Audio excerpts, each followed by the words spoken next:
Замечание Иисуса. Кто смотрит на женщину с вожделением, тот уже прелюбодействовал с ней в сердце своем, не любят упоминать. Дело не только в том, что мы никак не можем научиться контролировать свою сексуальность. Дело в том, что большинство пребывает в смущении, что ни священники, ни проповедники, ни церковь не может похвастаться достаточной благодатью для немедленного исполнения этой заповеди. По идее, христиане должны иметь все необходимое свыше для стабильного исполнения заповеди, однако нет. Силы нет. Сексуальность все так же остается частью инстинкта всех христиан, как и неверующих. Так можно ли говорить об избавлении от греха вообще? В рамках аутентичного учения Христа инстинкты не являются греховными. Это в рамках учения Павла мир сломался в Адаме, и все было искажено грехом, включая инстинкт размножения. В разуме миллионов древних христиан, наверное, сексуальность вообще не должна была существовать. Вспомним странный богословский термин «непорочное зачатие». Вроде зачатие как зачатие, одно на всех, так почему порочное? Иисус же не учил, что в Адаме вся мировая природная система рухнула. Он просто не упоминал данное утверждение. Но поскольку сам Павел утверждал подобное, никто не может осмелиться усомниться в правильности его тезиса, что когда-то на нашей планете размножение было возможным без сексуального инстинкта. Якобы мир был сотворен совершенным. Размножение посредством секса, вероятно, было. А вот сексуального влечения не было. Или влечение было, однако было строго законным. Или вовсе не было размножения посредством секса. А как же сотворенные органы? Здесь можно запутаться. Наука говорит о том, что сексуальный инстинкт есть только механизм, посредством которого происходит размножение подвидов. Если не будет размножения, все живое умрет, включая людей. Соответственно, Basic Instinct есть тот механизм, который заставляет живых существ вступать в половой контакт. Природа заставляет все живое размножаться подобным образом. Именно поэтому говорят, что гормоны совести не имеют. Им все равно, какой священник обвенчал людей и какие клятвы были принесены. Природа жестко преследует свои цели, несмотря ни на что. Вот именно этот факт слепоты, бездушности и жестокости природы заставляет думать, что мир был сотворен не Богом или грех его основательно испортил. Природа несовершенна. Но Иисус не осуждал природу. Многие его притчи были основаны на примерах из природы.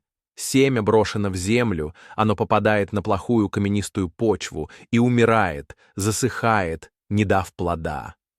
Незакономерность ли это? Неприродное ли разнообразие? Так зачем же бросать семя в таком месте?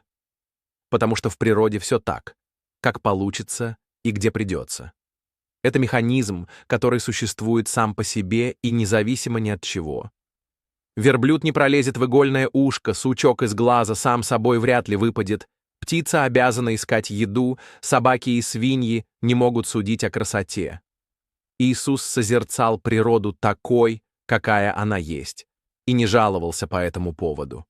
Он не утверждал, что мир был сотворен прекрасным, а Адам все испортил.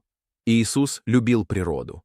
Он не говорил, что когда-то давно все брошенные где угодно семена без исключения давали в 100 раз больше плода.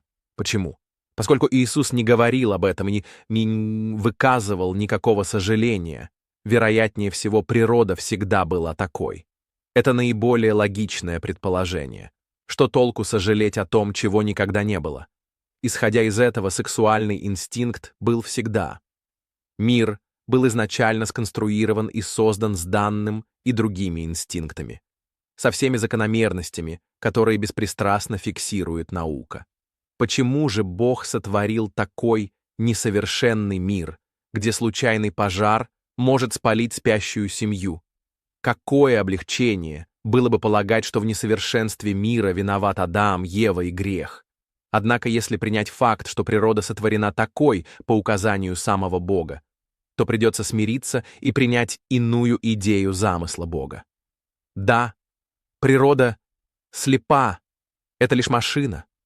Очень сложная химическая, электрическая, физическая, биологическая, но машина. И человек — это природный робот, однако с возможностью перестать быть таковым. Природа вызывает неудобства, иногда очень болезненно в своих проявлениях, однако она работает. Она иногда прекрасна, когда солнце опускается за горизонт на море. Она дает нам жизнь, хотя дает потом смерть. Она дает нам радость и горе. Но это наша природа, и все мы ее дети. Она действительно наша мать, от которой мы уходим навсегда, когда наше тело умирает. Жесткий, неудобный и шокирующий материальный мир — это лишь инкубатор, скорлупа, чрево, что угодно, из которого появляется живая, нематериальная душа. Материальный мир заставляет, вынуждает человека сделать выбор, как жить, во что верить, что говорить, и, наконец, заставляет дать ответ на главный вопрос — быть человеку с Богом или без Него. Этот мир иногда терзает нас, калечит нас, мучает нас. Однако надо понимать, что в масштабе бесконечности эти мучения — лишь миллисекунда, лишь первые мгновения жизни новорожденной нематериальной души человека. Извините, значит, таков замысел — пройти через боль. Хотя не только через боль. Природа часто дает нам и моменты счастья, не так ли? С этой точки зрения призыв Иисуса порвать связь с умственным прелюбодейством посредством одного взгляда предстает в ином свете. Это победа над собственной, естественной природой, а не над грехом. Если инстинкт есть неотделимая часть человеческой природы, и вместе с тем тело обречено на смерть, то Иисус на самом деле призвал преодолеть и победить свою земную природу, устремив свой ум и сердце в духовный мир. Не стоит содрогаться от якобы ужасного собственного тела и его инстинктов, надо лишь преодолеть их, управлять ими, не осуждая себя самих за то, чем мы являемся. Какие есть, такие и есть. Какие родились, такие родились. Предков и ДНК не выбирают. Люди не виноваты по рождению.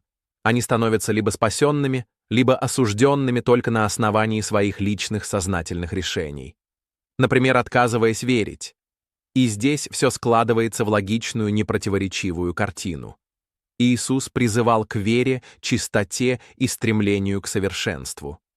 Человек принимал или отвергал призыв Иисуса. И если человек рождается свыше и стремится к божественному свету, то рано или поздно, в результате духовного роста, он может исполнить заповеди Иисуса. Если человек и Бог хотят одного, то все исполнится. В частности, ученик Иисуса не смотрит на женщину с вожделением тогда, когда он стал гораздо больше, чем просто человек со всеми его земными инстинктами. Инстинкты, гормоны, химические и электрические процессы в организме могут быть полностью подчинены разуму и воле с помощью Бога.